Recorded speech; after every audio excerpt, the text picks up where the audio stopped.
Hello guys, this is Akshay Daga and welcome back to APDaga's Dumb Box. And in this video, we will talk about the last type of inheritance, that is hierarchical inheritance.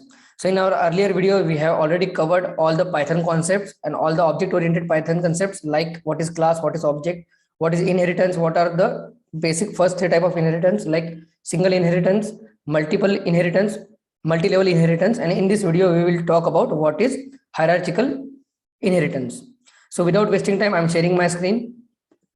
So here I'll draw a diagram and I think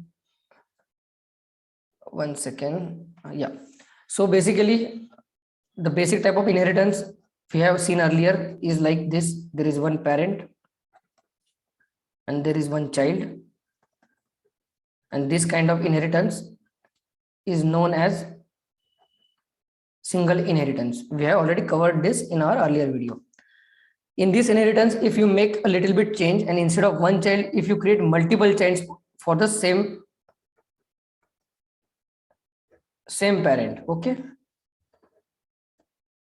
child, it is child 1, it is child 2, child 3 and so on, right? So if I do something like this, if I do something like this, okay, so this kind of inheritance is known as hierarchical inheritance. Okay, it is very simple, even though I'm covering this as the last part of inheritance. So, but it is very simple. Okay, if you know single inheritance, then there is nothing much new while learning hierarchical inheritance. So I'm clearing my screen and 1 second. 1 second. Fine. So there is nothing new and I'll create a class parent, one class that is parent class. I'll name it as a parent itself and I'll write a constructor for the same. We have been doing this again and again. We have done this kind of thing in our earlier videos. So I'll write self and I'll pass one variable for ease of understand is I'm just taking one variable. Then I'll write self dot a equal to a. So constructor is done. Now I'll write one method that is def test1 and write self and I'll say print this is test1 method from parent class. Okay, fine. I'll write another test2 test3 in case we need it for some demonstrating some special cases. So I'll not write it, I'll just copy this and I'll replicate it to test2 and test3. Fine. Okay, and I'll just make the changes test2 and test3. Here also I'll make the changes test2 and test3. Fine. So our parent class is ready. Now I'll write child class. So I'll write child1 and since I'm doing inheritance, I'll pass the name of parent class. Okay. Then as usual, I'll write init def init. So this time we'll go other way around. I'll not write init at all. Okay. We'll add it later. I'll write, let's say what I'll write. I'll write test1 def test1 self print. This is test1 method from child1 class. Fine. That's it. I'll just copy this and I'll create two more child classes.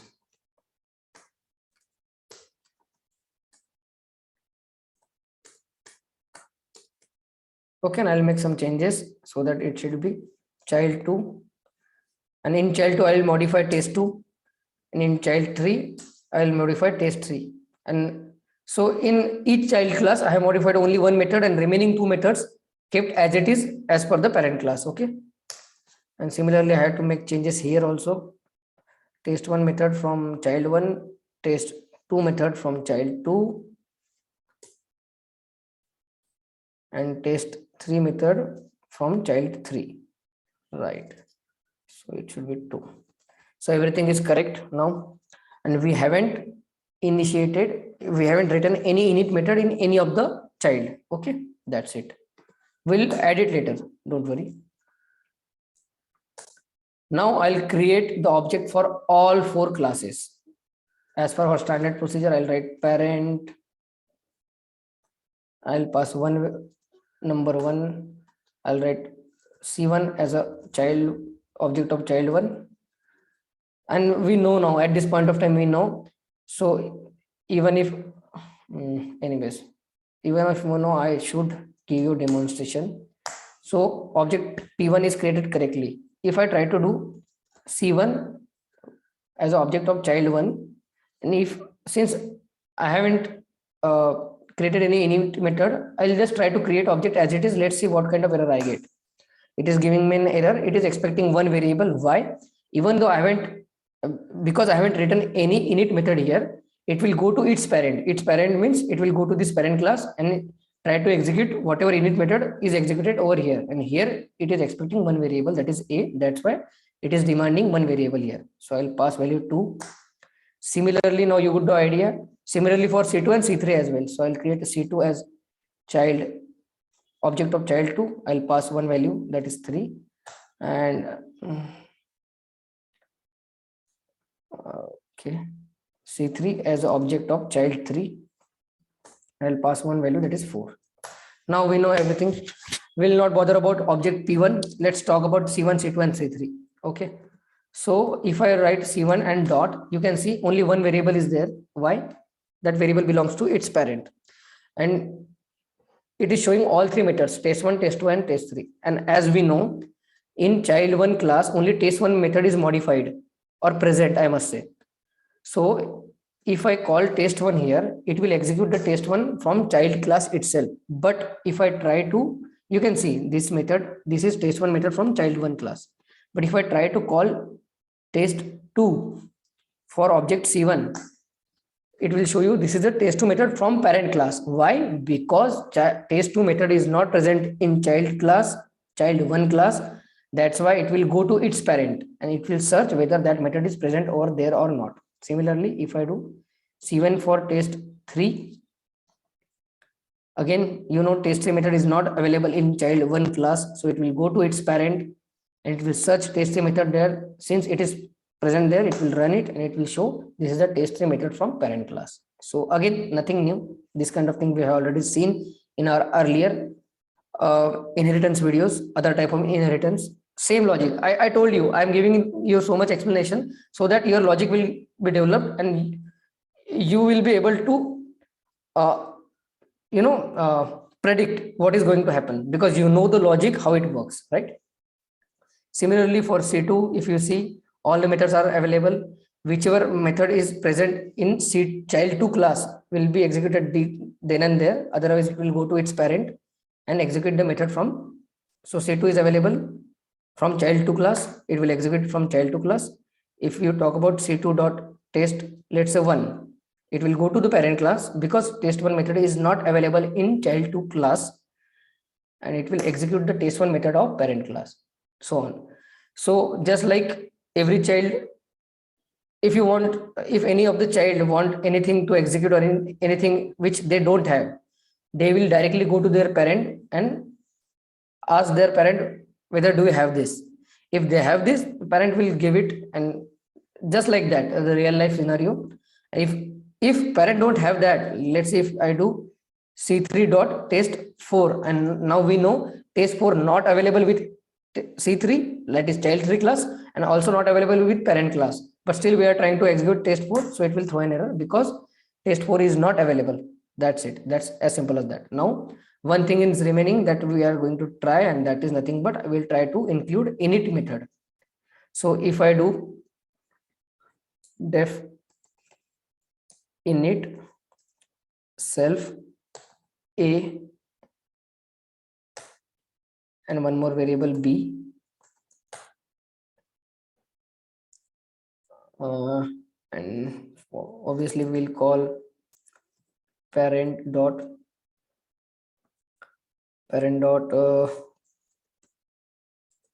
init self dot self comma a, because only one is expected, and I will write self dot b equal to b. Okay, that's it. I'll do one thing, I'll just remove remaining two childs, right? Because we know it will work exactly same.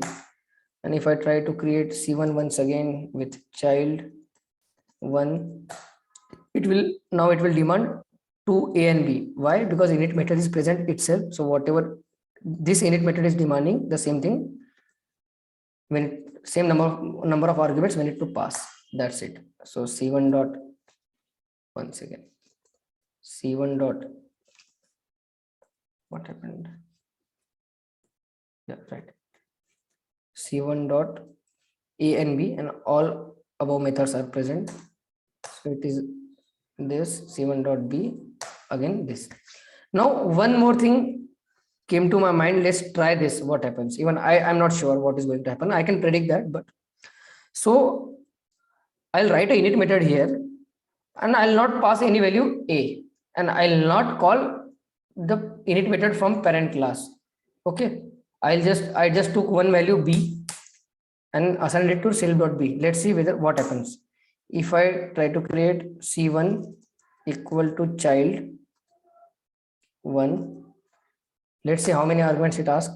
See, it is only demanding one variable, right? So basically what happens, if init method is available over here, irrespective of anything, it will just execute that init method.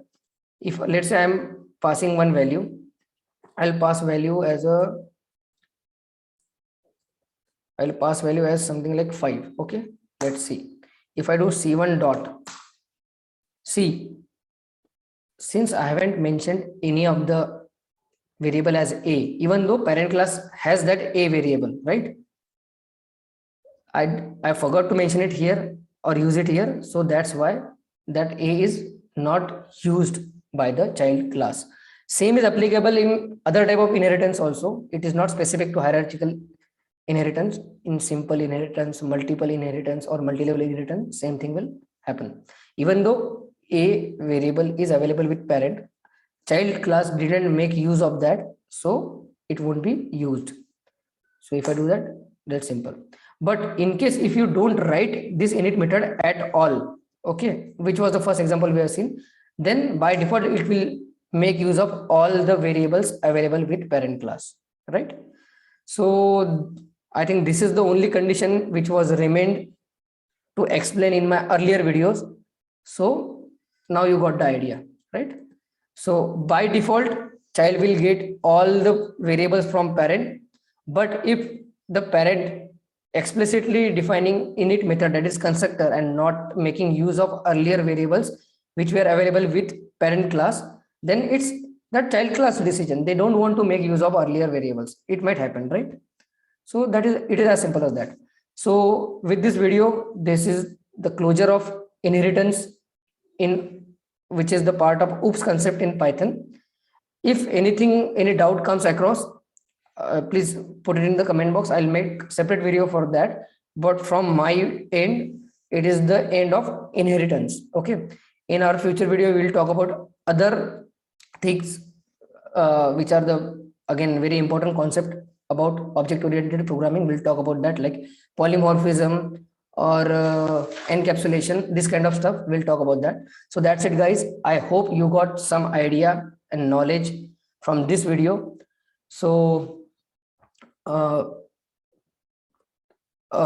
if that is the case, please like, share, subscribe, comment, do each and everything you can do to encourage me. Thank you very much. This is Akshay Daga signing off. Thank you. Bye bye.